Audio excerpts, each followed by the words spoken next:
Some targets are buried so deep. Nothing on Earth is supposed to reach them. But what if you could drop a weapon from high above, and it tunneled through hundreds of feet of reinforced rock and steel, before detonating with the force of a small earthquake? This is not science fiction. It's the GBU-57 MOP Massive Ordnance Penetrator, or simply the MOP, weighing over 30,000 pounds and stretching more than 20 feet long. The MOP is the most powerful non-nuclear bunker-busting bomb in the U.S. arsenal, built to punch deep into underground facilities like Iran's Fordo uranium plant or North Korea's mountain-based nuclear labs. The MOP is a weapon designed not to flatten cities, but to crack open the world's most dangerous secrets. It doesn't just explode. It infiltrates, then annihilates, and behind its creation lies a shadowy race, one that began after 9/11s, accelerated under threats from rogue states, and was tested in the deserts of the American West under tightest secrecy. Why was it built? How deep can it really go? And is it part of a new strategy to fight nuclear threats without using nuclear weapons? In this documentary, we'll uncover the untold story behind the GBU-57, from Cold War ideas to cutting-edge targeting systems, and from top-secret prototypes to its controversial role in modern geopolitics. We'll explore how the U.S. military turned a physics problem into a fearsome precision tool, and how this one bomb may hold the key to deterring underground nuclear ambitions around the world. Because when diplomacy fails, and missile strikes aren't enough, sometimes the only option left is to dig deep and hit hard. Before the GBU-57, before stealth bombers and precision targeting, there was a question no military could ignore. What do you do when your enemy hides underground? It's a challenge that stretches back thousands of years. Ancient armies dug tunnels beneath fortresses. Cold War governments buried nuclear missiles in concrete silos and mountain ranges. In the modern era, threats moved even deeper into bunkers, caverns, and reinforced labs. Built to survive anything short of a direct nuclear hit, the U.S. knew it needed something different. A weapon that could destroy without irradiating, reach without warning, and deter without escalation. The earliest attempts came in World War II. During Allied bombing campaigns, engineers realized standard bombs were nearly useless against fortified structures. In response, British inventor Barnes Wallis developed the Tallboy and later the Grand Slam, two massive, earth-penetrating bombs that could collapse submarine pens and bunkers through seismic shock. These were early bunker busters. But even they paled in comparison to what future warfare would demand. During the Cold War, both the U.S. and Soviet Union shifted critical infrastructure underground. Missile command centers, leadership bunkers, and nuclear labs were buried under mountains or beneath dozens of meters of rock and concrete. The logic was clear. If a nuclear exchange happened, survivability would mean superiority. By the 1980s, the U.S. explored tactical options for hitting these facilities. Some involved low-yield nuclear earth penetrators, small warheads designed to burrow before detonation. But their political and radioactive fallout made them deeply controversial. The Gulf War of 1991 changed the game. As U.S. forces began targeting Iraq's military infrastructure, they encountered deeply buried command centers and hardened aircraft shelters. Conventional bombs were often ineffective. In response, the U.S. modified BLU-109 and GBU-28 bombs with hardened steel casings, an early attempt to penetrate reinforced targets. Using sheer kinetic force, the GBU-28, developed in just 30 days, was used late in the Gulf War. Dropped from an F-111, it punched through more than 20 feet of concrete. It was effective, but limited in scope. Then came the 2000s. Intelligence reports revealed that Iran, North Korea, and potentially others had moved critical nuclear infrastructure deep underground. These weren't just bunkers, they were entire subterranean networks buried under mountains, shielded by layers of rock, soil, and reinforced concrete. Sites like Fordo in Iran were built so deep that no known conventional weapon could reach them. The U.S. needed a solution. A bomb bigger, denser, and more focused than anything before it. Thus, the idea for a next-generation massive penetrator took root. Not a nuclear device, but a conventional weapon with the destructive reach of one, designed to collapse facilities, crush tunnels, and eliminate targets that had always been out of reach. The seed of the GBU-57 MOP was planted. It wasn't born out of ideology. It was born out of physics and necessity. The spark behind the GBU-57 didn't begin with generals or politicians. It began with engineers. Men and women tasked with a single, brutal problem. How do you drop a bomb that can survive impact at near supersonic speed and still explode where it matters, deep underground? The answer wasn't in warheads. It was in momentum. After the Gulf War exposed the limits of conventional bombs, the U.S. Department of Defense, particularly the Defense Threat Reduction Agency, DPRK, began researching a next-generation weapon capable of defeating hard and deeply buried targets. The goal wasn't volume, it was depth and density. A device that could burrow into the earth like a steel spear, using weight and velocity rather than chemical explosives alone. By the early 2000s, a program was quietly underway at Air Force Research Laboratory, AFRL. They partnered with Boeing to explore a new class of weapon, one that was not just heavier, but more targeted, precise, and hardened than anything in existence. The result? The first prototype of the Massive Ordnance Penetrator, or MAP. Early designs were intimidating. A 30,000-pound bomb, more than 10 times the weight of a standard GBU-31 JDAM.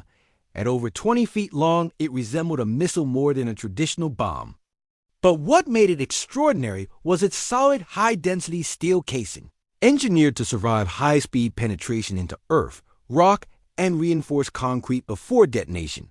The MOP will carry over 5,300 pounds of explosive. But that wasn't what made it dangerous. Its kinetic energy was its real power.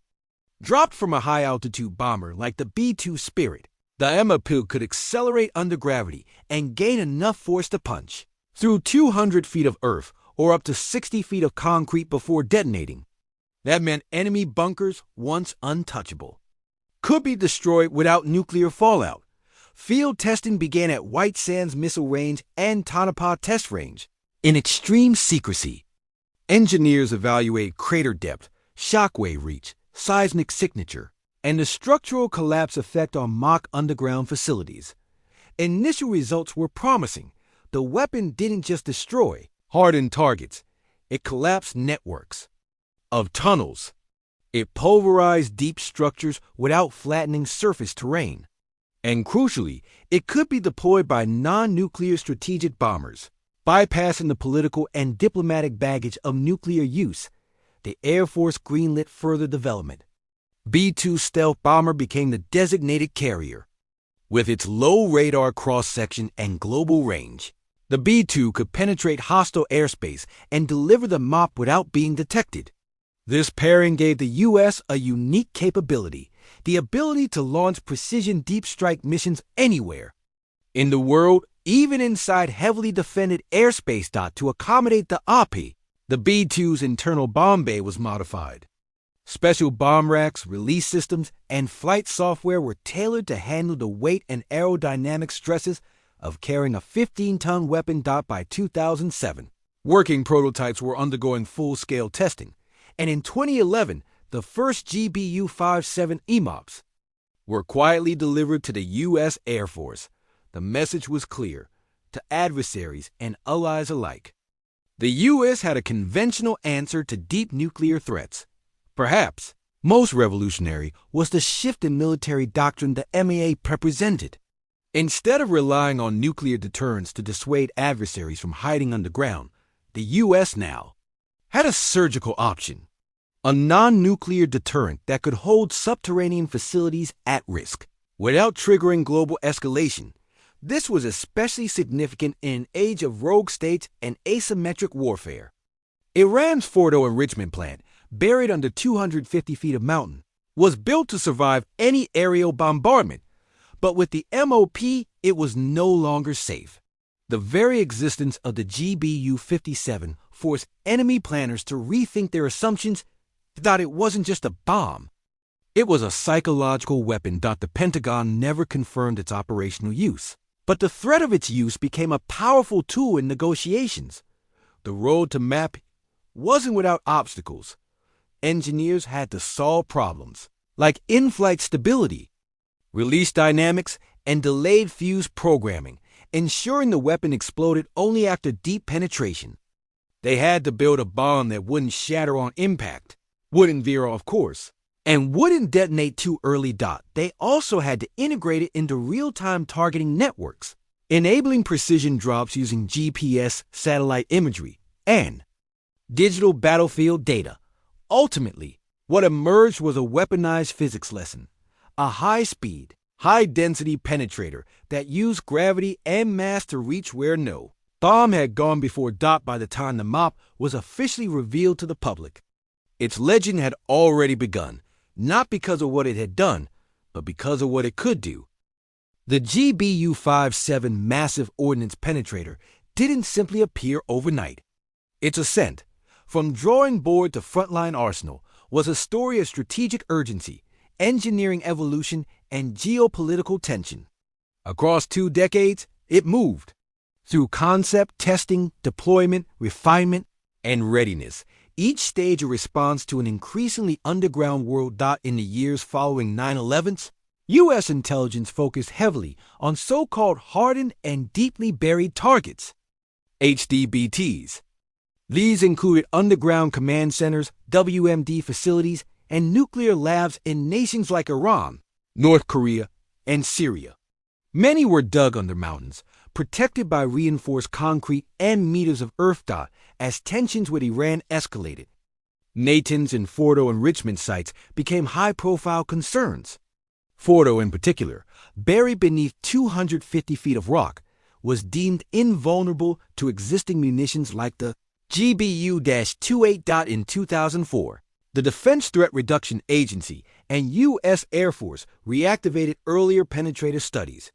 The mission: build a weapon capable of neutralizing these facilities without resorting to nuclear force. By 2007, Boeing was contracted to build the GBU-57. Design work accelerated quickly. Using a combination of hardened steel alloys, advanced aerodynamics, and GPS-guided accuracy, prototypes were ready for testing. The first tests were held at the Tonopah Test Range in Nevada.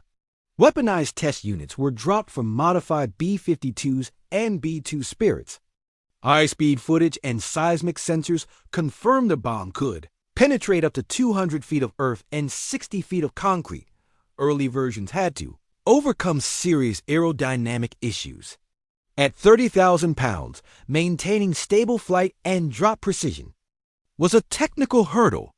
Special shock absorbers, release racks, and guidance software were custom developed for the B-2's internal bay. By 2011, the first operational MOPs were delivered to Whiteman Air Force Base, home of the B-2 fleet. The MAP was now considered fully mission capable.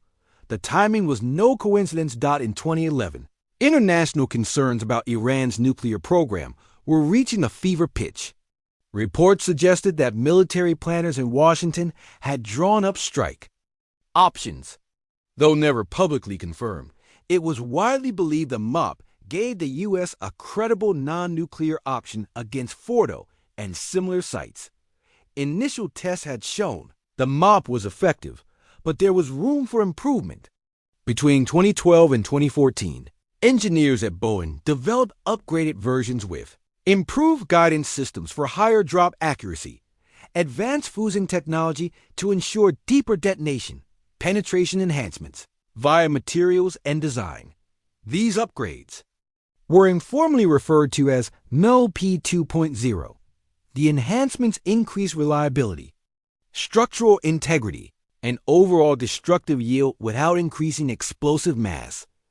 The Air Force remained tight-lipped, but congressional reports and leaked Briefings confirmed ongoing development. As North Korea conducted multiple underground nuclear tests, the Pentagon began emphasizing the MOP's readiness.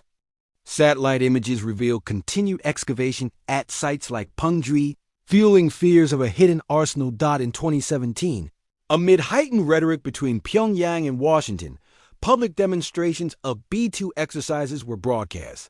Footage showed bombers taking off in Guam and Missouri, fueling speculation that MOP missions were being rehearsed. Meanwhile, U.S. military documents subtly referenced a MOP in discussions about strategic conventional deterrence. The idea was simple but powerful. The U.S. could hold even buried targets at risk without crossing the nuclear threshold. With advances in satellite surveillance, AI-assisted targeting, and global strike coordination, the GBU-57 was integrated into multi-domain operations.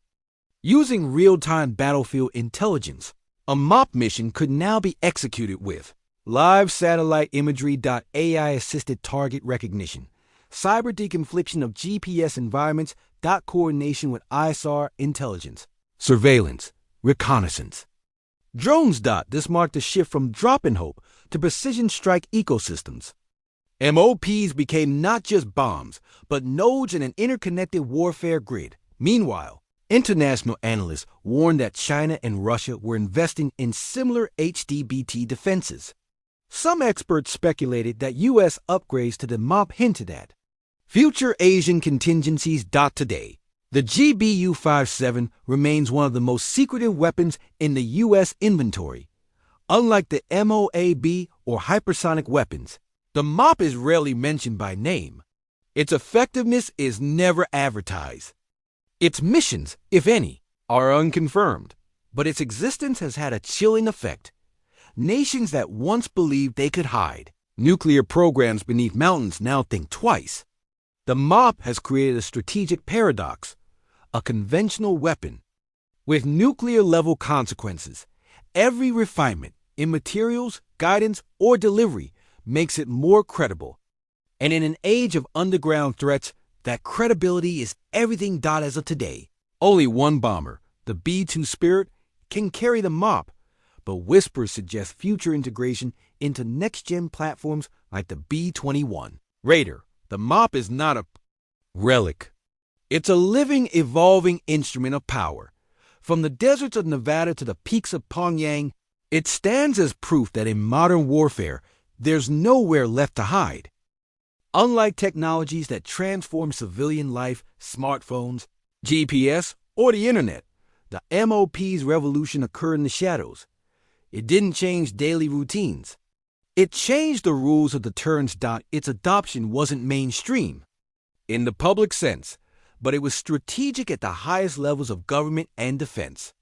The moment the MOP entered active service, the U.S. military gained a non-nuclear capability that could accomplish missions once reserved only for atomic weapons. This shifted military doctrine.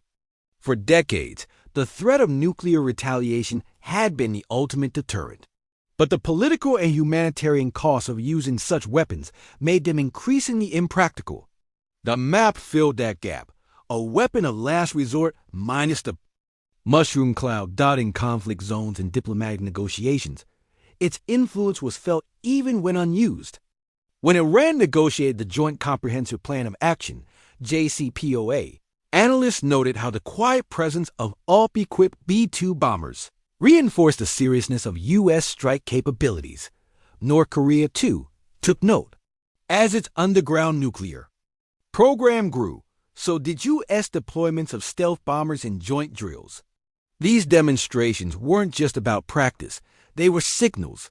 From a cultural perspective, the MOP also sparked a renewed fascination with deep strike technology.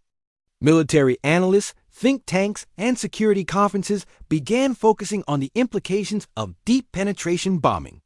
Documentaries, war games, and simulations explored its theoretical use. Its existence also raised questions. How deep is deep? Enough? Can deterrence be clean? And will rivals develop their own MOP-style systems? At the same time, the MOP's presence influenced defense procurement and military investment. The need to defeat HDBTs led to increased funding for satellite surveillance, AI-driven targeting, and hypersonic delivery systems. The bomb wasn't just a tool, it became a driver of technological convergence. Most importantly, it offered policymakers a new card to play. When conventional bombs couldn't reach and nuclear bombs were unacceptable, the MOP sat in the middle, silent, secretive, and waiting. That silence changed the global equation. In the years following its initial fielding, the GBU-57 Massive Ordnance Penetrator has undergone a quiet but critical transformation. It hasn't just remained operational, it has been refined, modernized, and strategically repurposed to fit the demands of 21st century warfare. The MOP's most immediate refinements were technical. Advances in materials science allowed engineers to improve the strength-to-weight ratio of the bomb's hardened steel casing. This made the weapon more resistant to fracture during penetration, enabling even deeper reach before detonation. Meanwhile, guidance systems received a digital upgrade. Earlier GPS navigation was supplemented by inertial navigation backups and adaptive targeting algorithms, improving accuracy even in GPS-jammed environments. These refinements ensured that the MOP could remain viable even in modern electronic warfare conditions. Simultaneously, fusion systems became more intelligent. The latest versions feature programmable multi-delay fuses, allowing war planners to customize detonation depth, a vital feature when targeting different types of bunkers or underground tunnels. Today's MOP is not the same weapon delivered. In 2011, it is smarter, tougher, and more adaptable. Interestingly, the MOP has indirectly spurred innovation in other areas of U.S. military capability. As defense contractors worked to integrate the MOP into broader strike doctrines, they developed next-gen bunker detection sensors, seismic and hyperspectral imaging tools, AI-assisted target classification platforms. These advances have benefited not just deep strike missions, but also counter-WMD efforts, intelligence gathering, and even disaster response operations. Moreover, the platform integration has expanded. While the MAP is still officially only deployed via the B-2 Spirit, discussions about equipping the upcoming B-21 Raider and potentially unmanned heavy bombers have surfaced in defense briefings. There are also rumors of variant development, smaller-scale penetrators with modular payloads designed for tactical use in urban or mountain warfare. While none have been publicly confirmed, it's clear that the GBU-57 is not just a single weapon. It's the start of a family of penetrator technologies in today's multipolar world. The MOP plays a very specific and critical role. It is a strategic deterrent without the radioactive consequence. While it has never been used in combat, its presence alters enemy calculations. It is routinely deployed in B-2 readiness drills, and satellite tracking often notes MOP-capable aircraft taking off during crisis. These flights are rarely acknowledged, but they speak volumes. In defense circles, the MOP is considered a tool of silent leverage. Nations like Iran and North Korea must assume that any hidden facility is vulnerable. That assumption creates deterrence. Despite its success, the OP is not without critique. Some experts argue that it still can't reach the deepest or most distributed facilities, especially those with layered defenses or decoy architecture. Others warn that an over-reliance on kinetic force could reduce emphasis on cyber or diplomatic approaches. Environmentalists have also raised concerns about underground shockwaves potentially destabilizing surrounding geology or contaminating water tables, especially in mountainous regions. Still, these criticisms haven't slowed investment. Instead, they've driven continued refinement. The GBU-57 MOP remains classified in many of its technical details. But what is clear is that it is not a relic of post-9/11 strategy. It is a living instrument of 21st century power projection. In a world where adversaries go deeper to hide, the MOP ensures they can't go deep enough. The GBU-57 isn't just another bomb, it's a statement. A message to the world that nowhere is safe when the stakes are high enough. Before the MOP, deeply buried enemy sites, nuclear labs, command centers, WMD stockpiles enjoyed near absolute protection. The only guaranteed means of destroying them involved nuclear strikes, a threshold no modern leader was eager to cross. The introduction of the GBU-57 shifted that paradigm entirely. It gave the U.S. military a new capability to hold the deepest facilities at risk with a conventional weapon. That alone changed how adversaries build, hide, and calculate risk. Facilities once thought immune now had to account for American stealth bombers and gravity itself as adversaries. This led to a wave of redesigns, dispersals, and deception tactics by states with underground assets. Simply put, the very existence of the MOP reshaped enemy defense planning. Strategically, the MAP enabled a new form of deterrence. In the past, limited war planners were forced to choose between ineffective conventional strikes or apocalyptic nuclear escalation. The MOP introduced a viable third option, one with precision, power, and plausible deniability. It also changed procurement and doctrine. The Air Force prioritized stealth bomber survivability, improved GPS integrity, and invested in next-gen sensors for underground targeting. What began as a penetrator bomb triggered a cascade of technological advancement. Furthermore, the RBARP helped define the U.S. approach to gray zone deterrence, using shadow tools, covert capability, and psychological pressure to shape global behavior without firing a shot. From a historical lens, the GBU-57 stands among a class of weapons that redefine thresholds, much like the longbow, the aircraft carrier, or the ICBM. It didn't just improve military power. It reshaped strategic logic. And that is its greatest legacy. The GBU-57 MOP isn't just a marvel of present-day engineering. It's a window into the future of warfare. As underground threats continue to evolve, so too must the weapons designed to neutralize them. Intelligence reports now suggest that some nations are building deeper, more labyrinthine bunkers, using advanced materials to resist both penetration and seismic shock. In response, the next generation of deep penetrators may not just rely on brute force, but on smart physics. Defense labs are already exploring multi-stage penetrators, bombs that release a secondary payload deeper underground after the first impact. Some designs even include programmable fuses, allowing a bomb to sense material layers in real time and adjust detonation depth with surgical precision.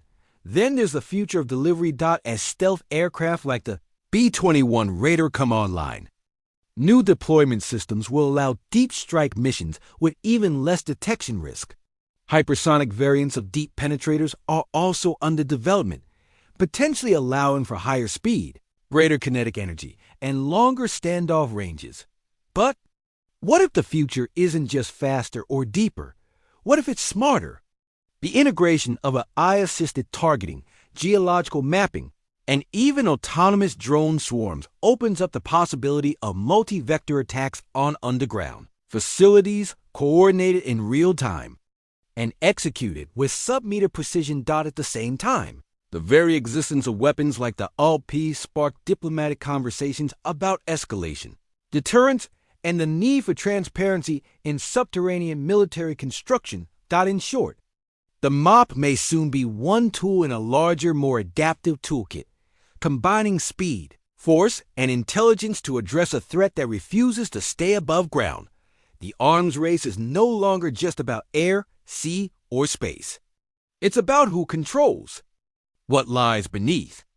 From deep beneath mountains to the darkest corners of global arsenals, the GBU-57 MOP has redefined the battlefield without ever being dropped in combat. It stands not as a relic, but as a silent guardian designed to reach where no other weapon can. This isn't just a bomb. It's a line in the sand, a declaration that the U.S. can strike decisively deep underground without crossing the nuclear threshold. And in an age where the threats we fear most are buried out of sight, that capability changes everything. we've uncovered the MOP's secret origins, its evolution, its chilling purpose, and where it's headed next. If this story made you see modern warfare in a new light, then do 3 simple things. Like this video, share it with others who love history and technology, and subscribe for more deep dive documentaries into the weapons that shape our world.